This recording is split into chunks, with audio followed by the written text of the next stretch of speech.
இன்னைக்கு என்ன நாள்? வருஷப்பிறப்பா? பரிசுத்த ஓய்வு நாள். ஓகே. அப்புறம் கர்த்தருக்குரிய நாள். அப்புறம் வாரத்தின் முதல் நாள் ஞாயிற்றுக்கிழமை, சண்டே. அப்புறம் ஹிந்தியில் சொல்லுங்க. கர்த்தர் நல்லவர். ஒரு வசனத்தை வாசிக்கலாம். அப்போஸ்தல நடபடிகள் 2வது அதிகாரம் 1வது வசனம். பெந்தெகோஸ்தே என்னும் நாள் வந்தபோது அவர்கள் எல்லாரும் ஒருமனப்பட்டு ஓரிடத்தில் வந்திருந்தார்கள். போதும். பெந்தெகோஸ்தே என்னும் நாள் வந்தபோது அவர்கள் எல்லாரும் ஒருமனப்பட்டு ஓரிடத்தில் வந்திருந்தார்கள். என்ன நாள் இன்னைக்கு? எப்படி தெரியும் உங்களுக்கு? அதனால தான் அந்த வசனத்தை அவர் வாசிச்சாருன்னா. சரி, இன்றைக்கு பெந்தெகோஸ்தே நாள் என்று சொல்லி கிறிஸ்தவ வட்டாரத்திலே, குறிப்பாக பெந்தெகோஸ்தே கிறிஸ்தவர்கள் என்று சொல்லிக் கொள்ளுகிற நம்மை போன்றவர்கள் அந்த காரியங்களை குறித்து அதிகமாக தியானிப்பது வழக்கம். ஆனால் நீங்கள் யாருமே அதை குறித்து சொல்லாது எனக்கு ஆச்சரியமாக இருந்தது. பரவாயில்ல. சரி, இந்த நாளை நாம் விசேஷப்படுத்துகிறதில்லை. ஆனாலும் பெந்தெகோஸ்தே அனுபவத்தை பெற்றவர்கள், ஆவிக்குரியவர்கள் என்று சொல்லி நம்மை நாமே பல நேரங்களிலே அழைத்து கொள்ளுகிறோம். அந்த பெந்தெகோஸ்தே நாளில்தான் ஒரு பெரிய மாற்றமும் நடந்தது. தேவ ஆவியானவர் புதிய ஏற்பாட்டு சபையிலே அவர் ஒரு பெரிய தொடக்கத்தை உண்டு பண்ணினார் என்பதை வேதத்தை, குறிப்பாக அப்போஸ்தல நடபடிகளை நாம் வாசிக்கும் போது அறிந்து கொள்ள முடியும். அங்கே வசனம் சொல்லுகிறது, பெந்தெகோஸ்தே என்னும் நாள் வந்தபோது என்று சொல்லி. அங்கே யாரை குறித்து லூக்கா எழுதி வைத்திருக்கிறார்?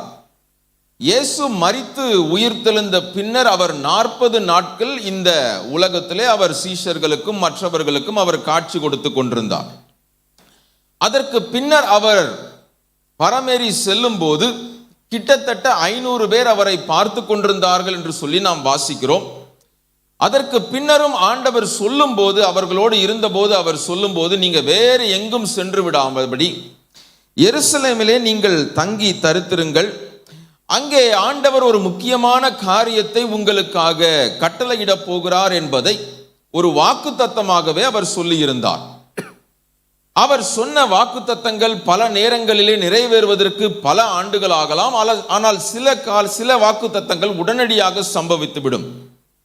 அப்படி ஆண்டவர் கட்டளையிட்டிருந்த அந்த கற்பனைக்கு, அவருடைய வார்த்தைக்கு பல நேரங்களிலே கீழ்ப்படியாமல் இருந்த சீஷர்கள், நல்லா கவனிங்க என்ன சொல்றத, இயேசு உயிரோடு வாழ்ந்த போதே அவரோடு கூட 3.5 ஆண்டு காலம் சுற்றித்திருந்த சீஷர்கள் பல நேரங்களிலே ஆண்டவருடைய வார்த்தைக்கு மனப்பூர்வமாக கீழ்ப்படிந்தார்கள் என்று சொல்ல முடியாது.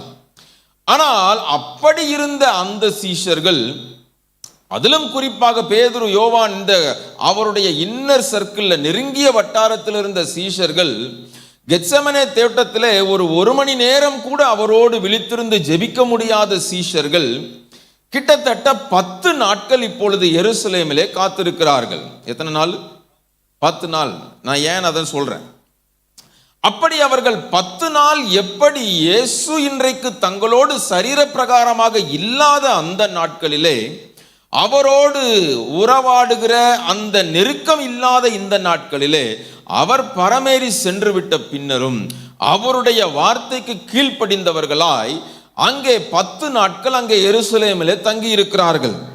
அப்படி அவர்கள் தங்கி இருந்த போது யாரெல்லாம் தங்கி இருந்தார்கள் என்பதை லூக்கா 1வது அதிகாரம் 13வது வசனத்திலும் 14வது வசனத்திலும் வாசிக்கிறோம்.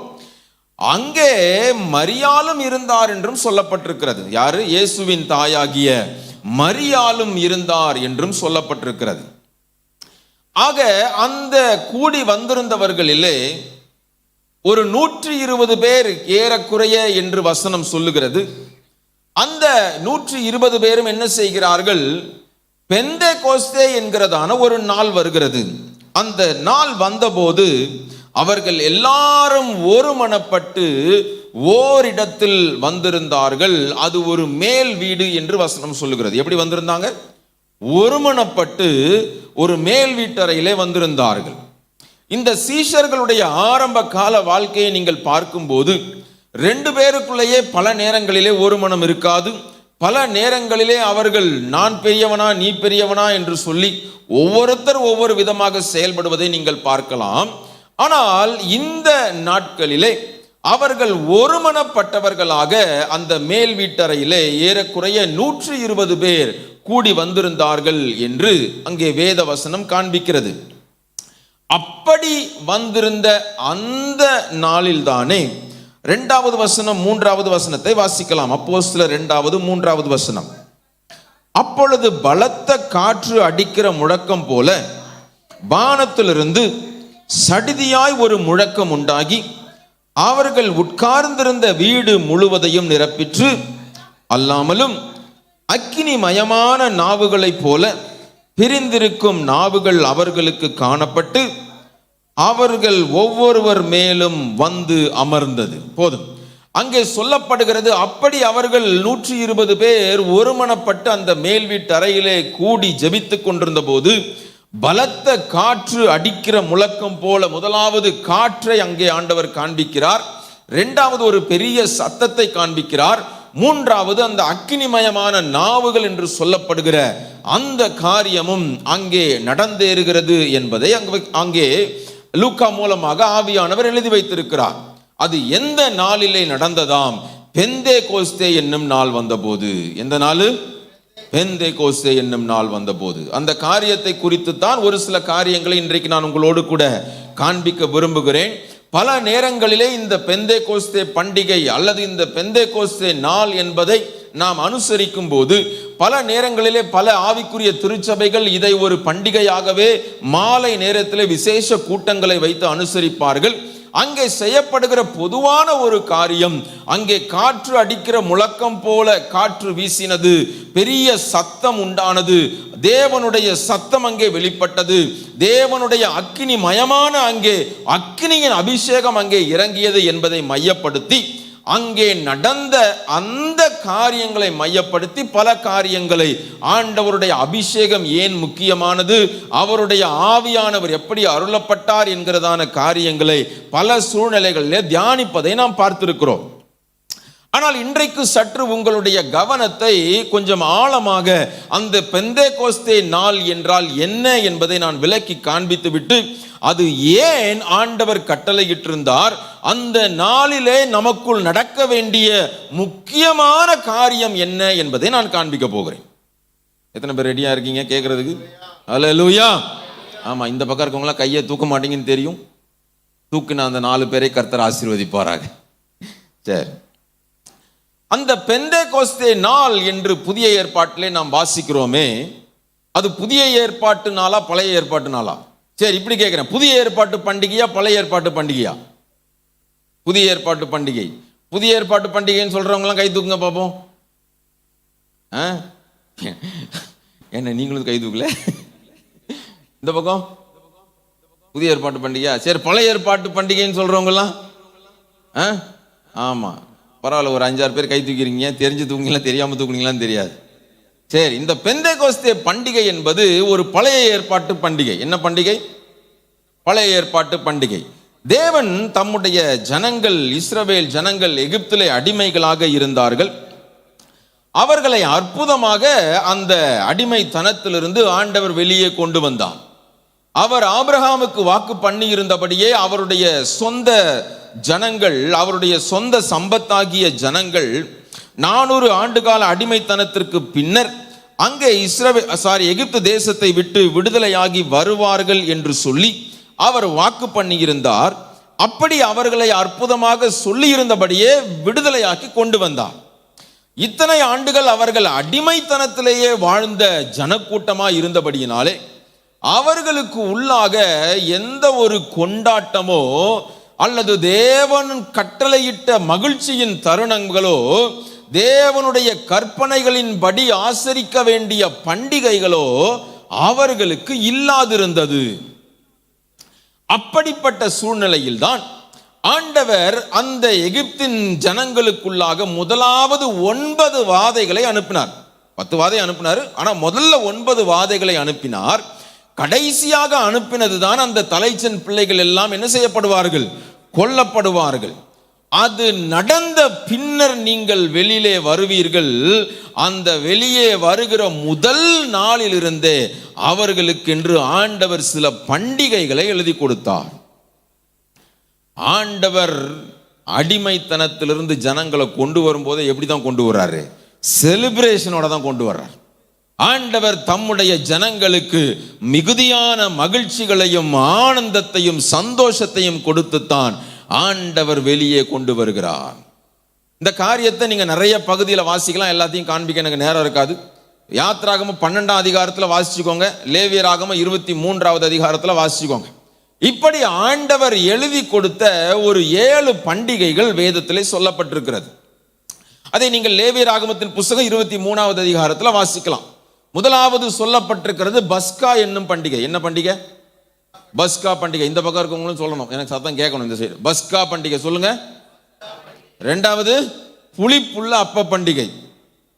ஆமா. மூணாவது முதற் பலனின் பண்டிகை, அதாவது தேசத்தின் முதல் அறுப்பின் முதல் கனியாக கொடுக்கப்படுகிற ஒரு பண்டிகை. அடுத்து 4வதாக ஒரு பண்டிகை சொல்லப்பட்டிருக்கிறது, அது வாரங்களின் பண்டிகை என்று சொல்லப்பட்டிருக்கிறது. என்ன பண்டிகை? வாரங்களின் பண்டிகை. அடுத்ததா ஒரு பண்டிகை சொல்லப்பட்டிருக்கிறது, எக்கால பண்டிகை. என்ன பண்டிகை? என்ன பண்டிகை? எக்கால பண்டிகை.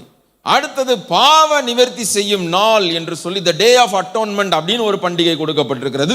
அதற்கு அடுத்ததாக கூடார பண்டிகை என்று சொல்லப்பட்டிருக்கிறது. இந்த எல்லா 7 விதமான பண்டிகைகளுக்கும் ஆவிக்குரிய அர்த்தங்கள் உண்டு. இந்த எல்லா பண்டிகையும் இயேசு கிறிஸ்துவை மையப்படுத்துகிறது. யாரை மையப்படுத்துகிறது? அவையெல்லாம் பழைய ஏற்பாட்டிலே ஆண்டவர் யெகோவா தேவனால் மோசேயின் மூலமாக கட்டளையிடப்பட்டு எழுதி கொடுக்கப்பட்டிருந்தாலும் அந்த எல்லா பண்டிகையின் சாராம்சங்களை நீங்கள் தியானித்து பார்ப்பீர்களானால் அவை எல்லாமே இயேசு கிறிஸ்துவை மையப்படுத்துவதாக, இயேசு கிறிஸ்துவில் நிறைவேறுவதாக நீங்கள் பார்க்க முடியும். சரி, இப்ப எல்லாருக்கும் ஒரு டவுட் வரும். பெந்தேகோஸ்தே பண்டிகை நீங்க பழைய ஏற்பாட்டு பண்டிகைன்னு சொன்னீங்களே, ஆனா இந்த 7 பண்டிகையிலும் பெந்தேகோஸ்தே என்ற வார்த்தையே என்ன செய்யல? வந்துச்சா? உங்களுக்கு வந்துச்சா? வரல, ஒருத்தருக்கும் வரல. அப்ப எது இந்த பண்டிகை? இந்த பண்டிகை எங்க இருக்கு அப்படின்னு கேட்டீங்கன்னா, நான் 4வதாக சொன்ன அந்த வாரங்களின் பண்டிகை என்று சொல்லப்படுகிறது, அந்த வாரங்களின் பண்டிகை தான் பெந்தேகோஸ்தே பண்டிகை என்று அர்த்தம் கொள்ளுகிறது. அதை எப்படின்னு தான் நான் உங்களுக்கு விளக்க போறேன் உங்களுக்கு.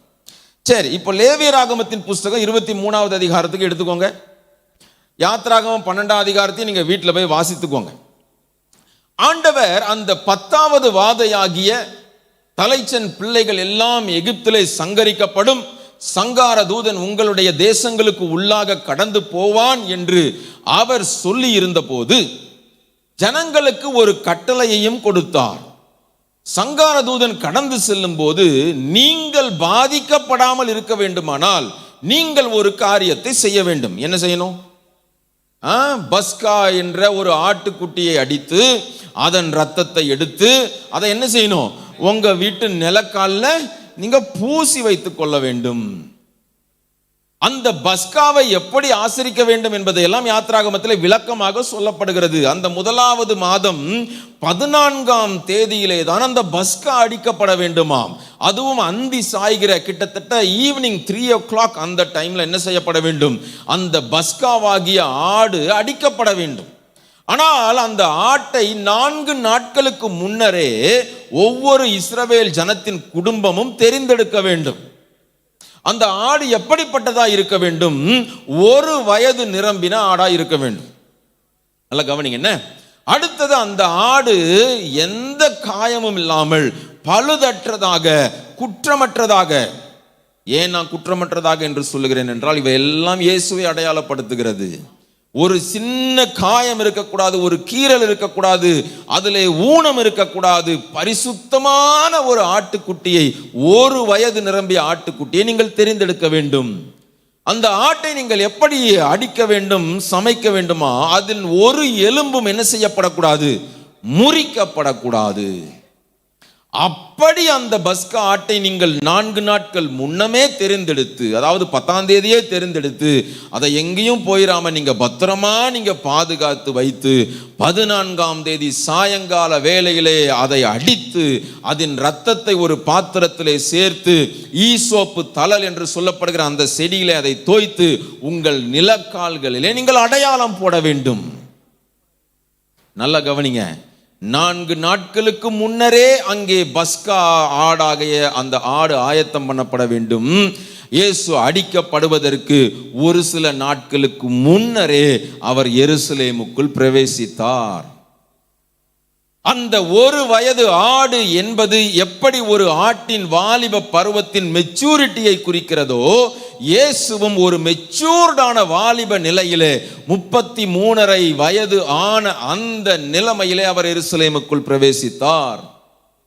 எப்படி அந்த ஆடு ஒரு பழுதும் ஒரு காயமும் எந்த விதமான அசூசியம் இல்லாததாக தெரிந்தெடுக்கப்பட வேண்டுமோ, இயேசு கிறிஸ்து ஒருவர் மட்டுமே இந்த உலகத்திலே கரையற்றவராக, குற்றமற்றவராக, பரிசுத்தம் உள்ள தேவ குமாரனாக, மனிதனாகவும் தெய்வமாகவும் இந்த உலகத்திலே வாழ்ந்து காண்பித்தார். ஹல்லேலூயா. எப்படி அந்த பஸ்கா ஆட்டின் ஒரு எலும்பும் முறிக்கப்படாமல் அது பலியிடப்பட்டதோ, இயேசுவும் கல்வாரி சிலுவையிலே ஒரு எலும்பு முறிக்கப்படுவதற்கு முன்னமே தன்னுடைய ஜீவனை நமக்காக அவர் கொடுத்தார். ஹல்லேலூயா. அப்படி இந்த பஸ்காவாகிய அந்த ஆடு தன்னுடைய உடம்பிலே ஒரு சொட்டு ரத்தம் கூட இல்லாமல் எப்படி எல்லாவற்றையும் சிந்தினதோ, இயேசு கிறிஸ்துவும் நமக்காக தம்முடைய ரத்தம் முழுவதையும் கல்வாரி சிலுவையிலே அவர் சிந்தி முடித்தார். அந்த ரத்தம் நம்மேல் பூசப்பட்டிருக்கிறபடியினால், அந்த இரத்தத்தின் மறைவுக்குள்ளாக நீங்களும் நான் இருக்கிறபடியினால் தான் அவருடைய பாதுகாப்புக்குள்ளாக பாவத்து நின்று மீட்கப்பட்டவர்கள் என்கிறதான அடையாளம் நம்மேல் போடப்பட்டிருக்கிறது. சங்கார தூதனுக்கு உங்க மேலையும் என் மேலையும் என்ன இல்லை? அதிகாரம் இல்லை. ஹல்லேலூயா. அதுதான் அந்த பஸ்கா பண்டிகை என்று சொல்லி அங்கே மோசேயின் மூலமாக ஆண்டவர் இஸ்ரவேல் ஜனங்களுக்கு எழுதி கொடுக்கப்பட்டது. இந்த பஸ்கா பண்டிகையை குறித்து நீங்கள் லேவியராகமத்தின் புஸ்தகம் 23வது அதிகாரம் 5ஆம் வசனத்திலிருந்து வாசிங்க பார்ப்போம். 1ஆம் மாதம் 14ஆம் தேதி அந்தி நேரமாகிற வேளையிலே கர்த்தரின் பஸ்கா பண்டிகையையும், அந்த மாதம் 15ஆம் தேதியிலே கர்த்தருக்கு புளிப்பில்லா அப்ப பண்டிகையுமா இருக்கும். 7 நாள் புளிப்பில்லா அப்பங்களை புசிக்க வேண்டும். நல்லா கவனிங்க. இப்போ முதல்ல பஸ்கா பண்டிகை முடிந்து விட்டது. 2வது அங்கே ஆண்டவர் மோசேயின் இடத்திலே சொல்லும்போது, மோசே மூலமாக சொல்லும்போது 14ஆம் தேதி பஸ்கா பண்டிகை ஆரம்பிக்க வேண்டும். 15ஆம் தேதி அடுத்த நாளிலே என்ன பண்டிகை ஆரம்பமாகிறது? புளிப்பில்லா அப்ப பண்டிகை. அந்த புளிப்பில்லா அப்ப பண்டிகையானது 7 நாள் அளவும் கொண்டாடப்பட வேண்டும். இன்னும் யாத்ராகமத்தில் நீங்க வாசிக்கும் போது பஸ்கா பண்டிகை அன்றைக்கே அவர்கள் புளிப்பில்லா அப்பத்தை தான் சாப்பிட வேண்டும். ஆக அதையெல்லாம் சேர்த்து பார்த்தீங்கன்னா 8 நாள் அவங்க என்னதான் சாப்பிடணும்? புளிப்பில்லா அப்பம். நமக்கு புளிப்பில்லா அப்பம்னா அது என்னடா அது அப்பம்னு புரியாது. ஆமாம், நமக்கு தோசை தான் தெரியும்ல. இன்றைக்கி அப்போல்லாம் நமக்கு தெரியாது. இஸ்ரவேல் தேசத்துல இருந்து அப்போல்லாம் நமக்கு தெரியாது. மாவு புளிக்கலைன்னா என்ன வராது? தோசை சுடுற கணவர்கள்மார்கள் தான் ஆன்சர் பண்ணுறாங்க. தோசை கூட நீங்கள் சுடுறது இல்லையா? புளிக்கலைன்னா என்ன வராது? தோசை வராது. அதே மாதிரி இஸ்ரவேல் தேசத்துல அன்றைக்கு அவர்கள் செய்த அப்பங்கள் எல்லாம் இன்னைக்கு நம்ம பண்ற மாதிரி சப்பாத்தி கிடையாது. அது வேற விதமான அப்பம். அதை செய்வதற்கு அந்த மாவை அந்த பதத்திற்கு கொண்டு வர வேண்டுமானால் அதிலே புளிப்பு சேர்க்கப்பட வேண்டும்.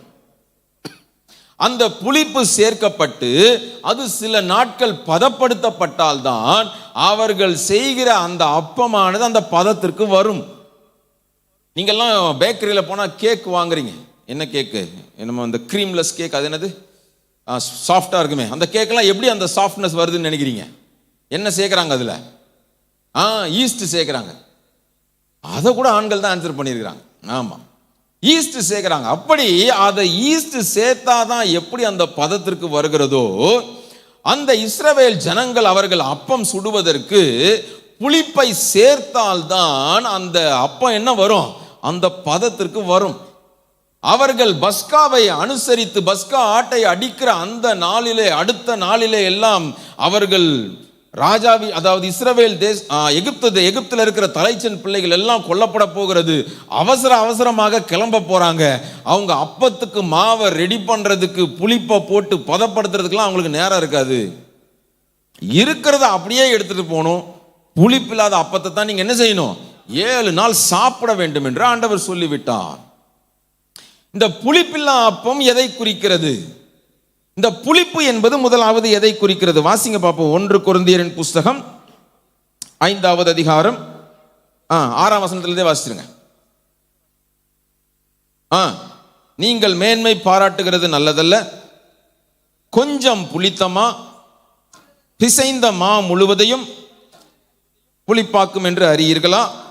ஆகையால் நீங்கள் புளிப்பில்லாதவர்களா இருக்கிறபடியே புதிதாய் பிசைந்த மாவாய் இருக்கும்படிக்கு பழைய புளித்த மாவை புறம்பே கழித்து போடுங்கள்.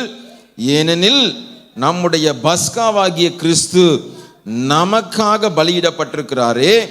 ஆதலால் பழைய புளித்த மாவோடே அல்ல, துர்க்குணம் பொல்லாப்பு என்னும் புளித்த மாவோடும் அல்ல, துப்புரவு உண்மை என்னும் புளிப்பில்லாத அப்பத்தோடே பண்டிகையை ஆசரிக்க கடவோம்.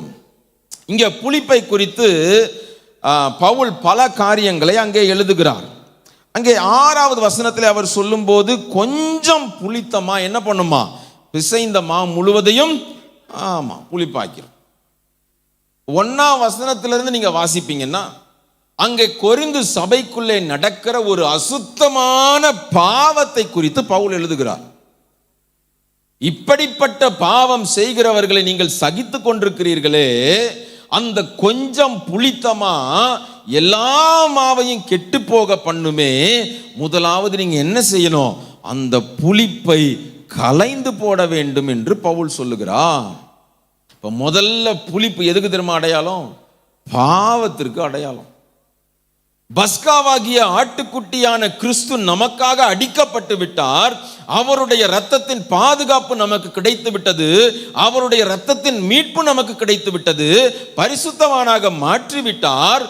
ஆனாலும் உங்களுக்குள்ள அவ்வப்போது இந்த மாம்சம் போராடுகிறபடியினாலே இந்த புளிப்பாகிய பாவமானது அவ்வப்போது உங்களுக்குள்ள எட்டி பார்க்கும்.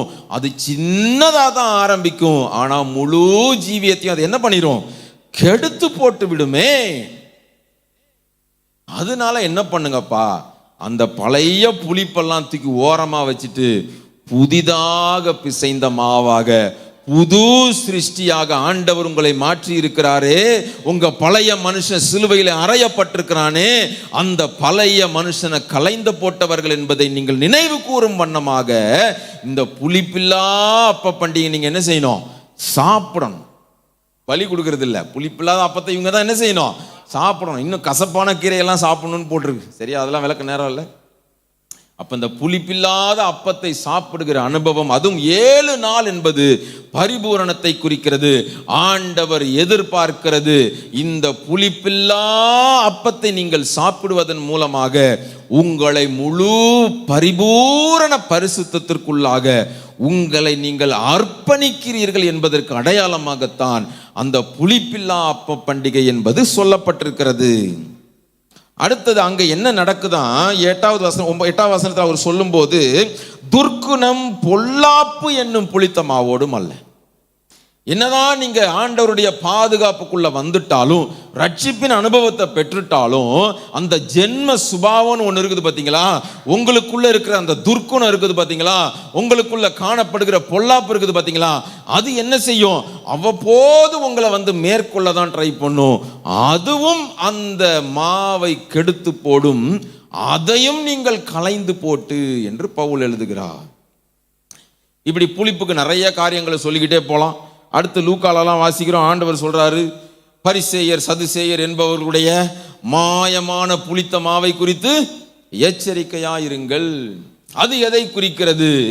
கிறிஸ்தவ ஜீவியத்திலே ஆண்டவர் தருகிற ரட்சிப்பை பெற்றுக்கொண்டு அவருடைய இரத்தத்தின் பாதுகாப்புக்குள்ள வந்த பின்னரும் நீங்களும் நானும் ஒரு மாய்மாலமான வாழ்க்கையை ரிலீஜியஸ் கிறிஸ்டியன்ஸாக வாழ்ந்துவிட வாய்ப்புண்டு.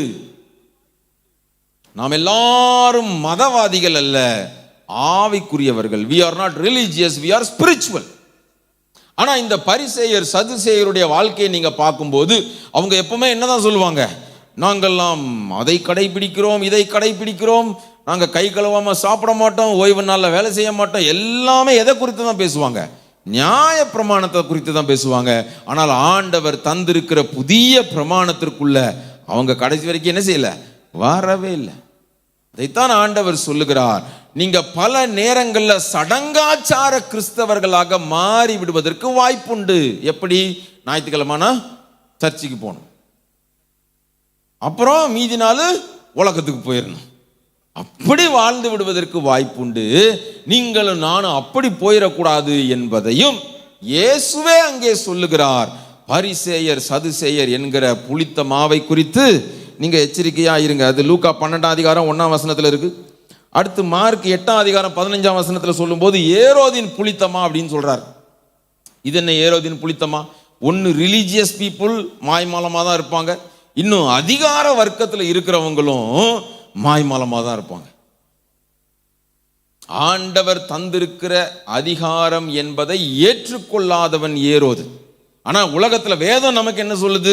எல்லா அதிகாரமும் தேவனால் கட்டளையிடப்பட்டிருக்கிறது நம்ம விசுவாசிக்கிறோம். ஆனா ஏரோதின் ஆவி எப்படிப்பட்டது? நான் என்று சொல்லுகிற சுயம் என்கிற புளித்தமா. இன்னொன்னு ஏரோது சொல்லும், இயேசுவை பார்க்கணும்னு சொல்லும். ஆனா எதுக்காக பார்க்கிறோன்றதுக்கு? அற்புதத்திற்காகவும் அடையாளத்துக்கும் தேடுகிற புளித்தமா. இப்படி நிறைய சொல்லிக்கிட்டே போலாம். இப்படி எல்லாம் பவுல் பல காரியங்களை சொல்லுகிறார். வேதத்திலும் அப்போஸ்தலனாகிய பவுல் மூலமாகவும் இயேசுவின் மூலமாகவும் சொல்லப்பட்டிருக்கிற காரியத்தை வாசிக்கிறோம். இன்னும் கலாத்தியர் 5:9 பவுல் இதே புளித்தமாவை குறித்து சொல்லுகிறார். அங்க சொல்லுகிற காரியம் தவறான உபதேசங்களை குறித்து சொல்லுகிறார்.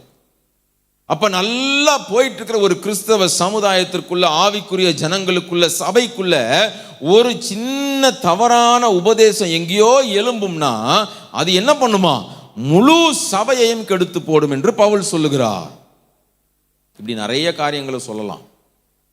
இந்த புளித்த தன்மையை ஒழித்து விட்டு புளித்த மாவினாலே செய்த அப்பத்தை நீங்க எத்தனை நாள் புசிக்கணும்?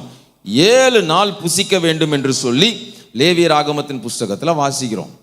இது எதை அடையாளப்படுத்துகிறது? இப்படிப்பட்ட பரிசுத்தமான ஒருவர் உண்டானால் இயேசுவை குறித்து சொல்லப்பட்டிருக்கிறது, நானே ஜீவ அப்பம். அந்த அப்பம் அது புளிப்பில்லாத அப்பம். எந்த பாவமும், எந்த அசுத்தமும், எந்த துர்க்குணமும், எந்த பொல்லாப்பும், எந்த கபடும், எந்த மாய்மாலமும் இல்லாத உண்மை நிறைந்தவராக, பரிபூரண அன்பு நிறைந்தவராக, பரிபூரண பரிசுத்தம் உள்ளவராக, எவராலும் குற்றம் சாட்டப்பட முடியாத புளிப்பில்லாத அப்பமாக அவர் நமக்காக பிற்கப்பட்டார் என்கிறதை நினைவு கூறுகிற ஒரு அடையாளமாக இந்த புளிப்பில்லா அப்ப பண்டிகை கொண்டாடப்பட்டது. ஹல்லேலூயா. இப்படி எல்லா பண்டிகையும் கிறிஸ்துவுக்கு நேராக தான் போகும். அடுத்து அங்க லேவியராகமத்தின் புஸ்தகம் 23 நீங்க தொடர்ந்து வாசிக்கும் போது 10 வாசிங்க. நீ இஸ்ரவேல் புத்திரரோடே சொல்ல வேண்டியது என்னவென்றால், நான் உங்களுக்கு கொடுக்கும் தேசத்தில் நீங்கள் போய் சேர்ந்து அதன் வெள்ளாண்மையை அறுக்கும்போது உங்கள் அறுப்பின் முதற் பலனாகிய ஒரு கதிர்க்கட்டை ஆசாரியனிடத்தில் கொண்டு வர கடவீர்கள். உங்களுக்காக அது அங்கீகரிக்கப்படும்படி ஆசாரியன் அந்த கதிர்க்கட்டை ஓய்வு நாளுக்கு மறுநாளில் கர்த்தருடைய சந்நிதியில் அசைவாட்ட வேண்டும். நல்லா கவனிங்க. என்ன நாளுக்கு மறுநாள்? ஓய்வு நாளுக்கு மறுநாள். பஸ்கா பண்டிகை ஆரம்பிப்பது 14ஆம் தேதி, அது வெள்ளிக்கிழமை. அடுத்த நாள் 15வது தேதி என்ன ஆரம்பிக்கணும்? புளிப்பில்லா அப்ப பண்டிகை ஆரம்பிக்கணும். அடுத்த நாள் ஓய்வு நாளுக்கு அடுத்த நாள் என்ன பண்ணணும்? இந்த அறுப்பின் முதற் பலனாகிய பண்டிகை. இந்த பண்டிகை எதற்காக நீங்கள் அனுசரிக்க வேண்டும் என்று தேவன் அங்கே கட்டளையிட்டார். நீங்க உங்களை கொண்டு வந்து விட்ட தேசத்துல அந்த நாட்கள்ல அறுவடைக்கு அது ஆயத்தமாக இருக்கும். அறுவடை செய்கிற காலம் நெருங்கி இருக்கும். அந்த நீங்கள் அடிமைத்தனத்திலிருந்து ஆண்டவர் இந்த தேசத்திற்கு கொண்டு வந்து உங்களுக்கு இந்த தேசத்தின் பலனை அவர் கொடுக்கும் போது முதல்ல நீங்க என்ன செய்யணுமா, ஒரு கதிர்க்கட்டை நீங்க அறுத்து கொண்டு வந்து அதை ஆசாரியனிடத்தில் கொடுக்க வேண்டும். அவன் 12ஆம் வசனத்தில் சொல்லும் போது அந்த கதிர்க்கட்டை அசைவாட்டும் பலியாக செலுத்த வேண்டும். ஆசாரியன் என்ன பண்ணுவாரு, அதை அசைவாட்டி தேவனுடைய சமூகத்திலே உங்கள் சார்பாக, ஆண்டவரே நீங்க எனக்கு இந்த தேசத்துல ஒரு முதற் பலனாகிய இந்த ஆசீர்வாதத்தை கொடுத்திருக்கிறீங்களே, அதைத்தான் ஆங்கிலத்தில் the feast of first fruits என்று சொல்லப்படுகிறது. முதற் பலனின் பண்டிகை அல்லது முதற் கனியின் பண்டிகை என்று சொல்லலாம். ஆண்டவர் தம்முடைய ஜனங்கள் இத்தனை நாட்கள் அடிமைகளாக இருந்தார்கள். அவர்கள் சொந்தமாக எதையுமே சொந்தம் கொண்டாட முடியாது. ஆனால் இந்த தேசத்திலே, கானான் தேசத்திலே அற்புதமாக கொண்டு வந்து இங்கே உங்களுக்கு முதற் பலனையும் அறுப்பதற்கு கொண்டு ஆண்டவர் வாய்க்க பண்ணியிருக்கிறாரே, இதை நினைவு கூறும் வண்ணமாக அந்த ஓய்வு நாளுக்கு அடுத்த நாளிலே நீங்கள் என்ன செய்ய வேண்டும், இதை செய்ய ஆரம்பிக்க வேண்டும் என்று சொல்லுகிறார். இதற்கு பேர் என்ன பண்டிகை? முதற் பலனின் பண்டிகை. அந்த முதற் பலனை நம்ம அசைவாட்டும் போது என்ன செய்கிறோம், சந்தோஷமாக தேவனுக்கு நன்றி செலுத்துகிறோம். கண்ணீரோடு விதைக்கிறவர்கள் எப்படி அறுப்பாங்க? கம்பீரத்தோடு அறுப்பார்கள். இயேசு பஸ்கா ஆடாக அடிக்கப்பட்ட போது அவர் கண்ணீரோடு விதைக்கப்பட்டார். இந்த முதற் பலனாகிய பண்டிகை 3வது நாள், பஸ்கா அடிக்கப்பட்டதிலிருந்து 3வது நாள் அனுசரிக்கப்படுகிறது. இயேசு என்றைக்கு உயிர்த்தெழுந்தாரோ அன்றைக்கு முதற் பலனாகிய அந்த அசைவாட்டும் பலியானது தேவனுக்கு செலுத்தப்படுகிறது. ஹல்லேலூயா. அந்த முதற் பலன் யாராம், அதையும் பவுல் எழுதுறாரு. வாசிங்க பார்ப்போம். 1 கொரிந்தியர் 15வது அதிகாரம் 20வது வசனம் 23வது வசனம். 1 கொரிந்தியர் 15, 20, 23. கிறிஸ்துவோ மரித்தோரிலிருந்து எழுந்து நித்திரை அடைந்தவர்களில் என்ன ஆனார்? முதற் பலனானவர். 23வது வசனம், அவனவன் உயிர்ப்பிக்கப்படுவான், முதற் பலனானவர் கிறிஸ்து. போதும். அந்த முதற் பலனின் பண்டிகையையும் யாரைத்தான் அடையாளப்படுத்துகிறது? இயேசுவை தான் அடையாளப்படுத்துகிறது. அப்போ இயேசு கிறிஸ்து உயிர்த்தெழுந்த அந்த நாளை அடையாளப்படுத்துகிறது தான் இந்த முதற் பலனாகிய அறுப்பின் பண்டிகை. சரி, நேரம் ஆயிடுச்சு. இன்னும் நம்ம பெந்தைகோஸ்தே பண்டிகைக்கே வரல. இப்போ 3 பண்டிகை பார்த்துருக்கோமா?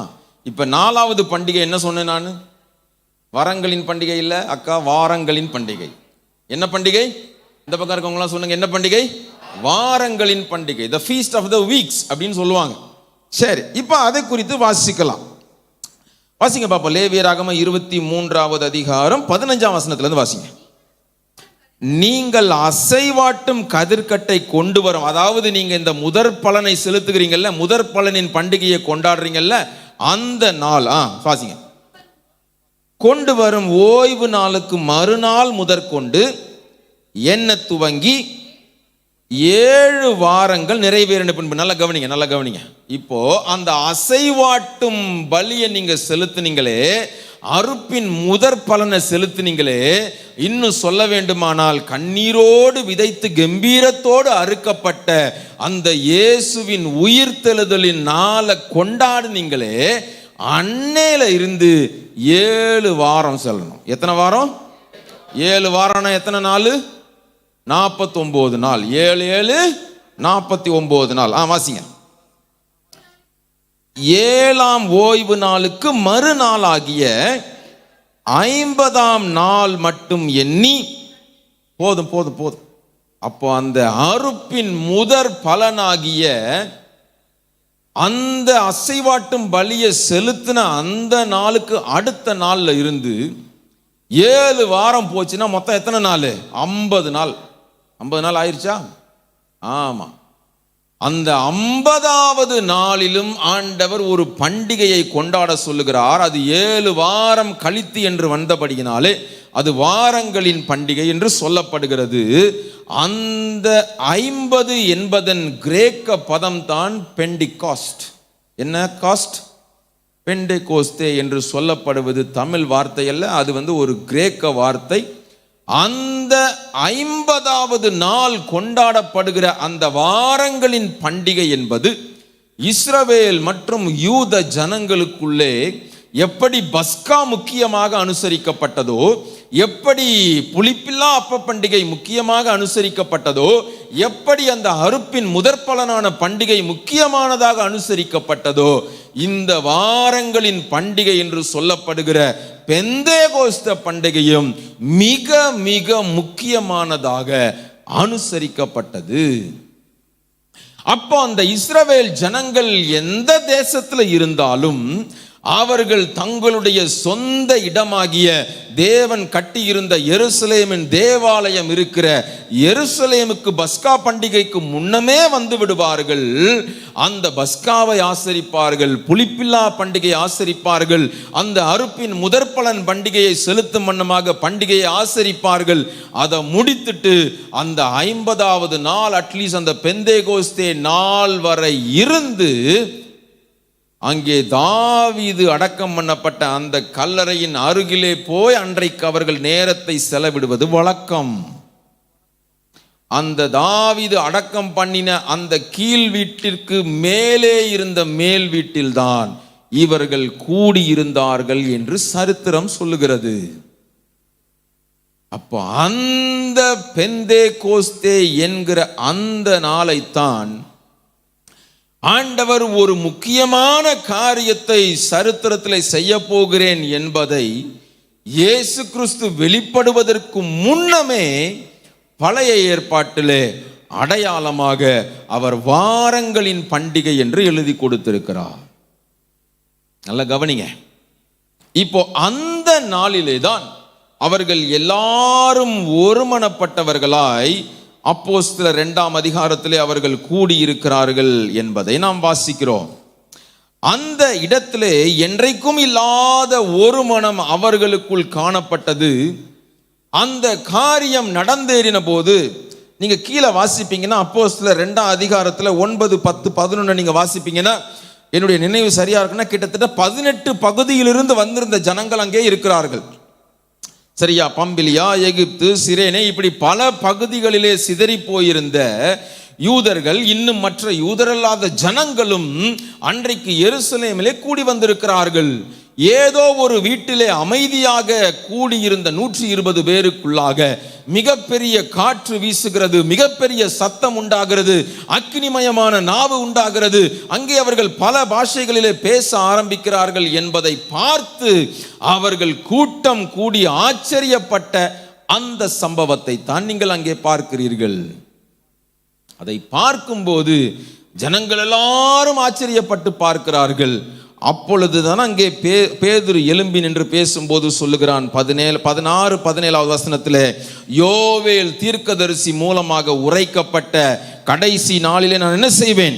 மாம்சமான யாவர் மேலும் என் ஆவியை ஊற்றுவேன் என்று ஆண்டவர் அன்றைக்கு பழைய ஏற்பாட்டு தீர்க்கனாகிய யோவேலுக்கு ஒரு பெரிய வாக்குத்தத்தத்தை கொடுத்திருந்தாரே. யோவேல் தீர்க்கதரிசி மூலமாக ஒரு காரியம் நடக்கும் என்று சொல்லி இருந்தாரே, அந்த காரியம் இன்றைக்கு நடந்திருக்கிறது என்று சொல்லி பயந்து கொண்டிருந்த ஒரு காலத்திலே யாரிடத்திலும் நின்று தைரியமாக பேச துணியாத பேதுரு இன்றைக்கு தைரியமாக எழும்பி நின்று பேசுகிறான். ஹல்லேலூயா! அந்த பெந்தேகோஸ்தே பண்டிகையின் நாள் என்பது ஆண்டவர் ஏதோ ஒரு அபிஷேகத்தை ஊற்றினார் என்பது மட்டுமல்ல, அதிலே செய்யப்பட வேண்டிய வேறு சில காரியங்களும் இருக்கிறது. நல்லா கவனிங்க. பெந்தேகோஸ்தே பண்டிகை என்றாலே அது அபிஷேகத்திற்கு அடையாளம், தேவன் அவருடைய ஆவியானவர் ஊற்றினதற்கு அடையாளம். எல்லாம் உண்மைதான். ஆனா அதுல இன்னும் சில காரியங்கள் இருக்கிறது. அந்த காரியங்களை நான் சுருக்கமாக உங்களுக்கு காண்பித்து முடிந்தா 2வது ஆராதனையில் சற்று விரிவாக நான் பேசுவேன். இப்போ அந்த லேவியராகமத்தின் புஸ்தகம் 23ஆம் அதிகாரத்திற்கு திருப்பிக் கொள்ளுங்கள்.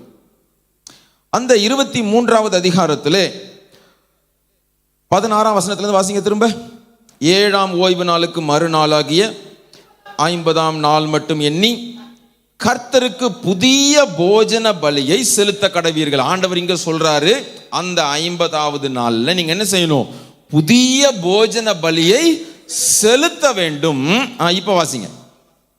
நீங்கள் ஒரு மரக்காலிலே 10/2 பங்காகிய மெல்லிய மாவிலே புளிப்பாக பாகம் பண்ணப்பட்ட அசைவாட்டும் காணிக்கையா இருக்கிற 2 அப்பங்களை உங்கள் வாசஸ்தலங்களிலிருந்து கர்த்தருக்கென்று முதற் பலனாக கொண்டு வந்து அப்பத்தோடே கூட கர்த்தருக்கு சர்வாங்க தகன பலியாக. நல்லா கவனிங்க. பஸ்கா ஆரம்பித்ததிலிருந்து அடுத்த 7 நாள் என்ன அப்பம் இவங்க சாப்பிடணும்? புளிப்பில்லாத அப்பம் சாப்பிடணும். ஆனா இங்க வாரங்களின் பண்டிகை ஆரம்பிக்கும் போது அவர்கள் செய்ய வேண்டியது என்ன? மெல்லிய மாவிலே புளிப்பாக பாகம் பண்ணப்பட்ட அசைவாட்டும் காணிக்கையா இருக்கிற. அங்க நீங்க புளிப்பில்லாத அப்பத்தை சாப்பிடணும். ஆனா இங்க என்ன செய்யணுமா? புளிப்புள்ள அப்பத்தை சாப்பிடக்கூடாது. ஆமா, அசைவாட்டணும். அடுத்து அங்க சொல்லப்படும் போது நீங்க சர்வாங்க தகன பலியோடு கூட சேர்த்துன்னு போட்டிருக்கு. ஆண்டவர் என்ன சொல்ல வருகிறார்? இந்த பெந்தேகோஸ்தே நாள், இந்த பஸ்கா பண்டிகை, இவைகள் எல்லாம் நீங்க ஏதோ வருஷத்துல ஒரு நாள் செய்யற காரியம் கிடையாது. இது ஒவ்வொரு நாளும் செய்யப்பட வேண்டிய காரியம். அந்த முதலாவது புளிப்பில்லாத அப்பமாகிய கிறிஸ்துவை நீங்கள் உங்கள் வாழ்க்கையிலே புசிக்கிறீர்கள். 2வது, ஒவ்வொரு நாளும் உங்களை பரிசுத்தம் பண்ணுகிறதற்கு அடையாளமாக பாவம் என்கிற புளிப்பை, துர்க்குணம் என்கிற புளிப்பை, பொல்லாப்பு என்கிற புளிப்பை, தவறான உபதேசங்கள், அசுத்தமான காரியங்கள் எல்லாவற்றையும் தேவனுடைய சமூகத்தில் நீங்கள் சுட்டெரிக்கிறீர்கள். அப்ப அந்த பெந்தேகோஸ்தே பண்டிகை என்பது வெறும் ஆவியின் அபிஷேகத்தை பெற்றுக்கொண்ட, அப்படியே அந்நிய பாஷை பேசுறேன், ஆடுறேன், பாடுறேன், குதிக்கிறேன், சத்தம் வருது, காத்து வருது மட்டும் கிடையாது. முதலாவது, அது நமக்குள் காணப்படுகிற அசுத்தங்கள் களையப்படுகிறதற்கு அடையாளமாக கொடுக்கப்பட்டிருக்கிற பண்டிகை. ஹல்லேலூயா. அந்த பரிசுத்தமும் அந்த பொல்லாப்பும் அந்த துர்க்குணமும் தேவன் விரும்பாத அசுசியும் களையப்படாத பட்சத்திலே 1000 பெந்தேகோஸ்தே பண்டிகையை கொண்டாடினாலும் 1000 விதத்துல நாங்கள் பெந்தேகோஸ்தே கிறிஸ்தவர்கள் என்று சொல்லிக் கொள்ளுவதிலே ஒரு அர்த்தமும் இல்லை, ஒரு புண்ணியமும் இல்லை. அதைத்தான் அங்கே ஆண்டவர் காண்பிக்கிறார்.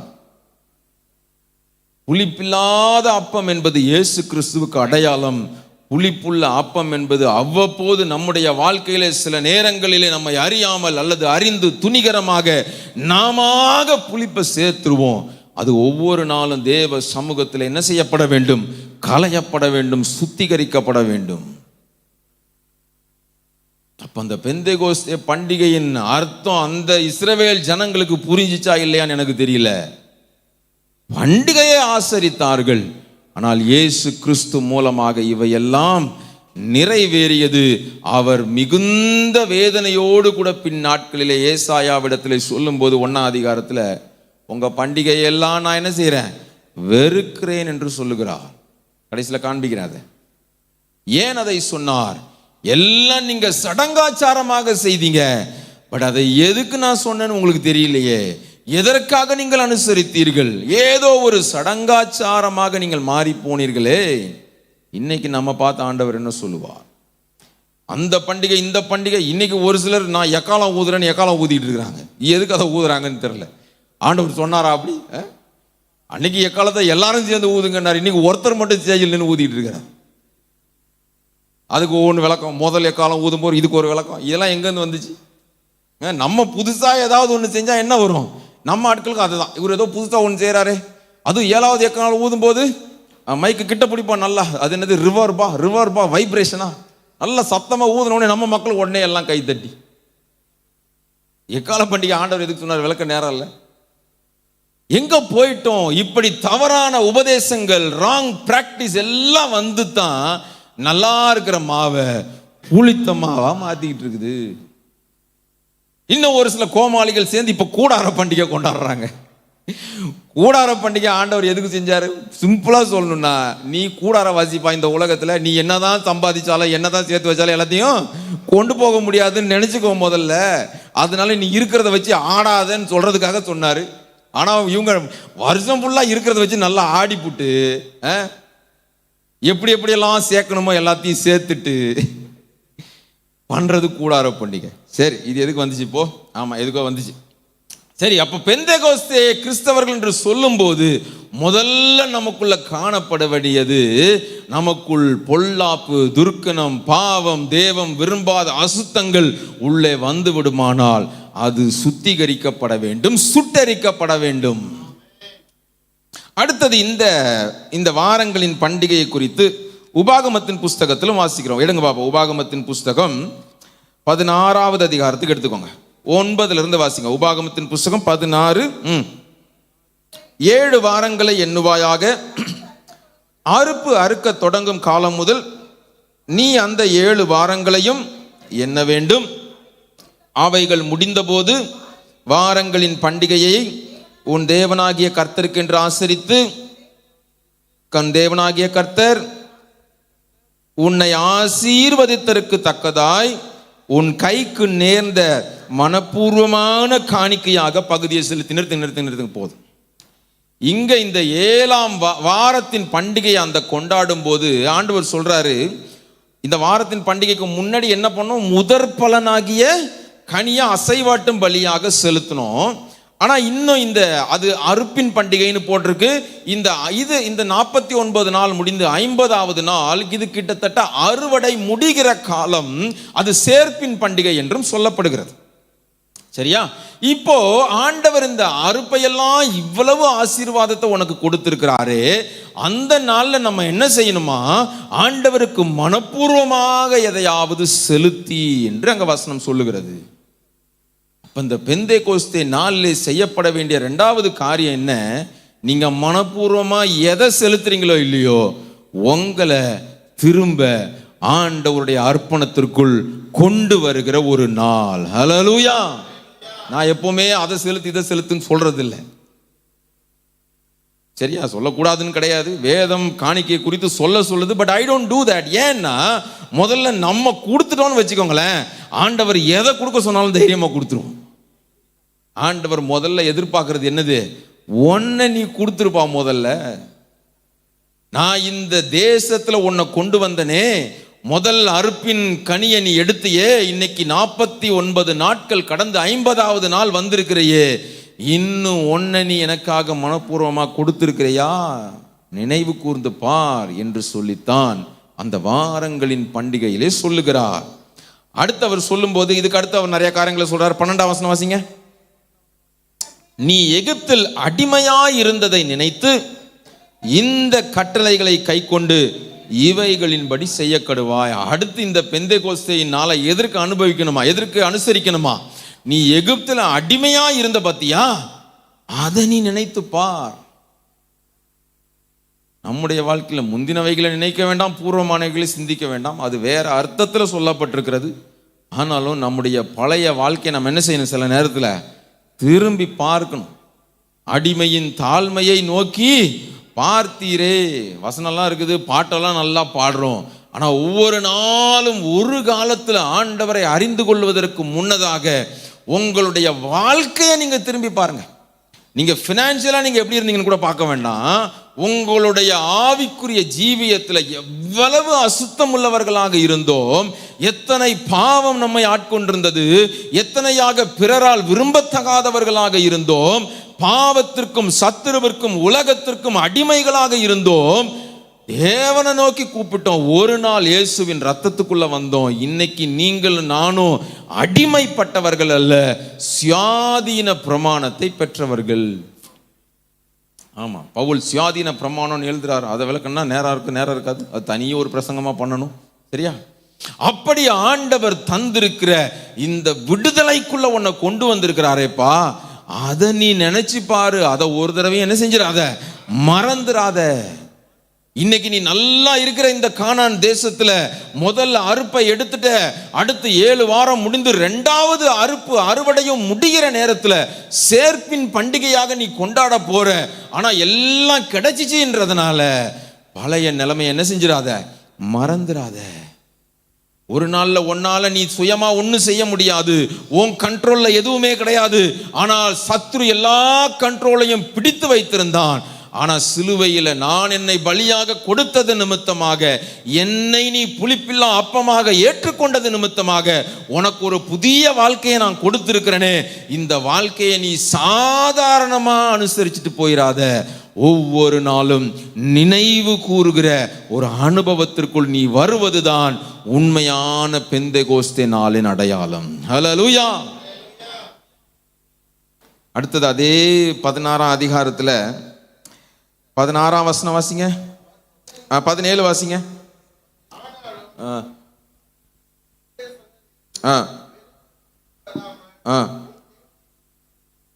சரி சரி சரி சரி ஏதோ வசனத்தை மிஸ் பண்றேன்னு நினைக்கிறேன். அடுத்து அங்க சொல்லப்பட்டிருக்கிறது, அங்கே அவர்கள் அறுப்பு அறுக்கும் போது அவர்களுக்கு மட்டும் ஆசீர்வாதம் இல்லையா. அங்க ஆண்டவர் சொல்றாரு, மற்ற எல்லாருக்கும் உன் தேசத்தில் இருக்கிற திக்கற்றவர்கள், பிள்ளைகள், விதவைகள் அவர்களும் உன்னுடைய வயலிலே அறுக்கும்படியாக அங்கே நான். அப்ப அந்த கடைசியில பெந்தெகோஸ்தே நாளின் அனுபவம் எதற்கு அடையாளம்?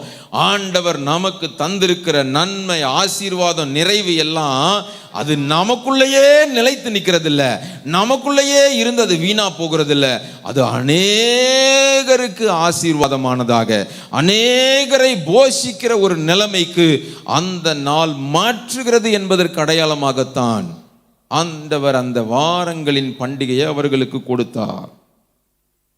கடைசியில் அது என்ன பண்டிகை? அது ஒரு மகிழ்ச்சியின் பண்டிகை. என்ன பண்டிகை? மகிழ்ச்சியின் பண்டிகை. இயேசு மரித்து விட்டார், பரமேறி சென்று விட்டார். இதற்கு மேல என்ன நடக்க போகிறது என்பது ஒருவருக்கும் தெரியாது. அப்போஸ்தலர்களுக்கும் நேரடியாக சொல்லப்படவில்லை. சொல்லப்பட்ட ஒரே ஒரு கட்டளை, நீ எனக்காக எருசலேமிலே காத்திரு. அவர்கள் காத்திருந்தார்கள், ஒருமனப்பட்டவர்களாக காத்திருந்தார்கள்.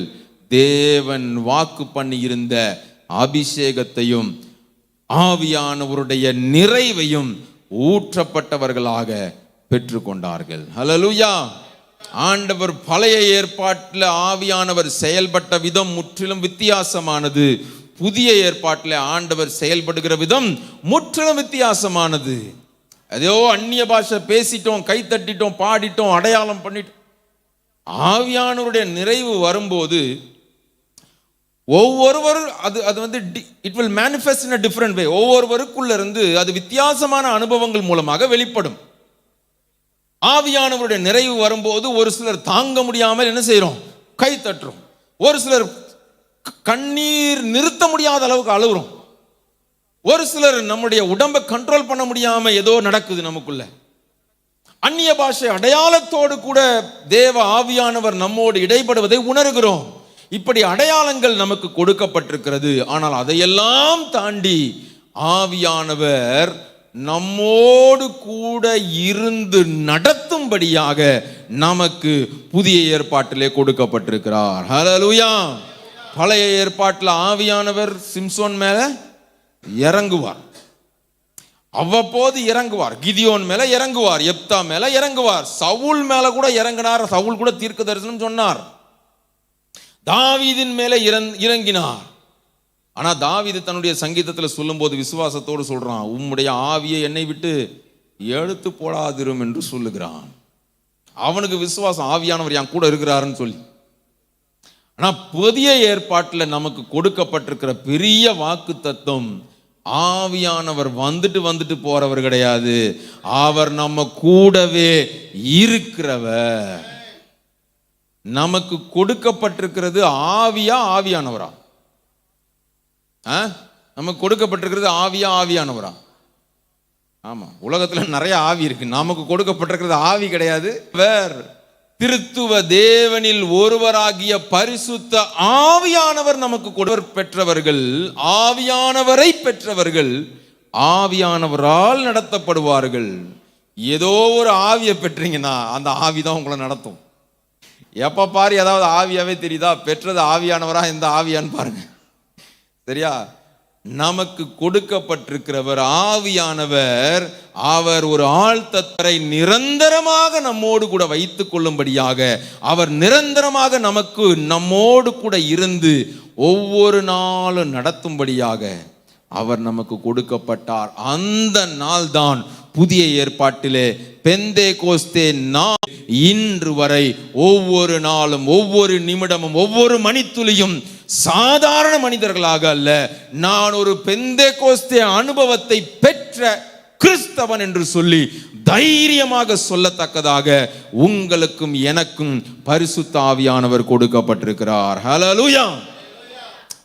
அந்த பரிசுத்த ஆவியானவர் நீங்கள் பெற்றுக்கொள்ளாமல் இருப்பீர்களானால் அவர் மிக மிக அவசியம்.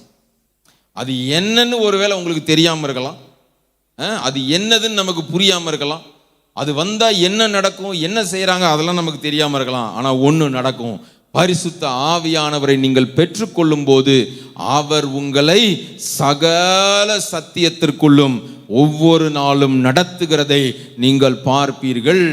பாவத்தை குறித்தும், நீதியை குறித்தும், நியாய தீர்ப்பை குறித்தும் நீங்க ஒருவருக்கும் தெரியாம செய்யும் போது கூட உங்க மண்டையில அவர் பின்னாடி தட்டி, நீ போற பாதை சரியில்லை, நீ இதை செய்திருக்க கூடாது, உடனே மனம் திரும்ப, மன்னிப்பு கேள், மாறு என்று சொல்லி ஒரு உணர்வை ஒவ்வொரு நேரமும் பரிசுத்த ஆவியானவர் தந்து அவர் நடத்துகிறதை நீங்கள் பார்ப்பீர்கள். அதனாலதான் சொல்றேன், பரிசுத்த ஆவியானவருடைய அபிஷேகத்தை நீங்கள் பெற்றுக்கொள்ள வேண்டியது அவசியம். அதை பெற்றுக்கொள்ளாம உங்க மாம்ச பலத்துல நீங்கள் கிறிஸ்தவ ஓட்டத்தை ஓடவே முடியாது. 1 தீமோத்தேயு கடைசி அதிகாரம் கடைசியை முடிக்கும் போது பவுல் தீமோத்தேயிட்ட சொல்றாரு, உன்னிடத்தில் ஒப்புவிக்கப்பட்ட அந்த நற்பொருளை நீ காத்துக்கொள். அதே 2 தீமோத்தேயு 1 அதிகாரம் 12ஆம் வசனம் நினைக்கிறேன், அங்க சொல்லும் போது சொல்லுகிறார், உன்னிடத்திலே ஒப்புவிக்கப்பட்ட அந்த நற்பொருளை பரிசுத்த ஆவியினாலே காத்துக்கொள்.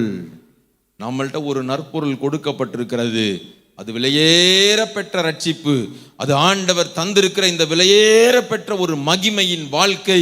அந்த வாழ்க்கையை நீங்கள் கடைசி வரை காத்துக்கொள்ள வேண்டுமானால் உங்க சுய பலத்துல முடியாது, பரிசுத்த ஆவியானவருடைய துணையோடு தான் அதை நீங்கள் பெற்றுக்கொள்ள முடியும். அதை நீங்கள் ஒருவேளை பெறாமல் இருப்பீர்களானால் இன்றைக்கு ஆண்டவரிடத்திலே கேளுங்கள். இந்த பெந்தேகோஸ்தே நாளிலே அவர் நிரப்புவதற்கு உங்களை போதுமானவர். இன்னும் அந்த ஆவியை அவித்து போட்டுட்டேன்னு சொல்றீங்களா? ஆண்டவர் ஒரு புதிய அபிஷேகத்தை இன்றைக்கு தந்து மீண்டுமாக உங்களை நடத்துகிறவர். அப்படியே எல்லாரும் எழும்பி நில்லுங்க பார்ப்போம். தேவ சமூகத்தில் அப்படியே தேவனுடைய சமூகத்தை நோக்கி பார்த்து அப்படியே ஆண்டவரை நோக்கி பாருங்க. Thank you Jesus. நன்றி ஆண்டவரே. அப்படியே வாயை திறந்து கேளுங்க பாப்பா. ஆண்டவரே உமக்கு நன்றி செலுத்துகிறோம். தேவ ஆவியானவரே உமக்கு நன்றி செலுத்துகிறோம். பரிசுத்த ஆவியானவரே உமக்கு நன்றி செலுத்துகிறோம். ஆண்டவரை பார்த்து சொல்லுங்க, நீங்க வாயை திறந்து பேசுங்க பார்ப்போம். தேவ ஆவியானவர் உங்களோடு கூட இடைப்பட்டிருப்பார். தேவ ஆவியானவர் உங்களோடு கூட இடைப்படுகிறவர். அன்றைக்கு பெந்தேகோஸ்தே நாள் என்னும் நாள் வந்தபோது அவர்கள் ஒருமித்து கூடியிருந்த அந்த இடம் எப்படி அசைந்ததோ, அவர்கள் வாஞ்சையோடு ஜெபித்த போது, அவர்கள் வாஞ்சையோடு காத்திருந்த போது, எப்படி தேவ ஆவியானவர் நிறைவாய் அவர்களுக்கு கொடுக்கப்பட்டாரோ, ஆவியானவருடைய அபிஷேகம் எப்படி அவர்களுக்குள் நிறைவாய் கடந்து வந்ததோ, அந்த அபிஷேகத்தை ஆண்டவர் உங்களுக்குள் தருவாரானால் அவர் உங்களையும் அப்படியே நிரப்புவதற்கு அவர் போதுமானவர். உங்களையும் அவர் கரம் பிடித்து நடத்துவதற்கு போதுமானவர். இந்த உலகத்துல என்ன போராட்டங்கள் வந்தாலும், என்ன பிரச்சனைகள் வந்தாலும், எந்த வியாதி வந்தாலும், என்ன நெருக்கங்கள் வந்தாலும், என்ன நிந்தைகள் வந்தாலும், என்ன அவமானங்கள் வந்தாலும், நீங்க மாம்சத்துல ஓடும்போது நீங்க மேற்கொள்ளவே முடியாது. இந்த சீஷர்களுடைய வாழ்க்கையை நீங்க கொஞ்சம் திரும்பி பாருங்க. இந்த அபிஷேகத்தை அவர்கள் பெற்றுக்கொண்ட பின்னர் பேதுரு எழும்பி பேசுகிறதற்கும் அபிஷேகத்திற்கும் முன்னர் அவன் பேசினதற்கும் உள்ள ஒரு பெரிய வித்தியாசத்தை நீங்க யோசிச்சு பார்த்தீங்கனாலே போதும். அப்படிப்பட்ட ஒரு மாற்றத்தை தருவதுதான் இந்த பெந்தேகோஸ்தே பண்டிகையின் அனுபவம் என்பதை நீ அறிந்திருக்கிறாயா? நாளின் காலை வேளையில ஆண்டவரோட கையை உயர்த்தி கேளுங்க. ஆண்டவரே, உம்முடைய அபிஷேகத்தை எனக்கு தாங்க. ஆண்டவரே, உம்முடைய பரிசுத்த ஆவியானவருடைய வல்லமையை எனக்கு தாங்கப்பா. ஆண்டவரே, உம்முடைய ஆவியின் நிறைவை எனக்கு தாங்க. ஆண்டவரே, நான் மாம்சத்துல ஓடிர முடியாது, நான் மாம்சத்துல ஓடிரக்கூடாது. பரிசுத்த ஆவியானவர் உங்களிடத்திலே வரும்போது உங்களை மனிதர்கள் மேற்கொள்ள முடியாது, சத்ருவின் போராட்டங்கள் மேற்கொள்ள முடியாது, உலகத்தின் காரியங்கள் உங்களை மேற்கொள்ள முடியாது, உங்கள் சிந்தனைகள் உங்களை மேற்கொள்ள முடியாது. ஆவியானவருடைய அபிஷேகம் உங்களுக்குள் வருமானால், உங்களுக்குள் அந்த அபிஷேகம் நிறைந்திருக்குமானால், அந்த அபிஷேகம் உங்களை கரம் பிடித்து நடத்த போதுமானது. நீங்கள் வழி விலகி போக மாட்டீர்களே. பரிசுத்த ஆவியானவர் அல்லவா உனக்கு அவசியம். எங்களுக்குள்ளே வாசம் செய்யும் ஆவியானவரே, இந்நாளிலும் சித்தம் போல் நடத்தி செல்லும் ஐயா. எங்களுக்குள்ளே வாசம் செய்யும் ஆவியானவரே, இந்நாளிலும் சித்தம் போல் நடத்தி செல்லும் ஐயா. ஆவியானவரே, ஆவியானவரே, பரிசுத்த ஆவியானவரே, ஆவியானவரே, பரிசுத்த ஆவியானவரே,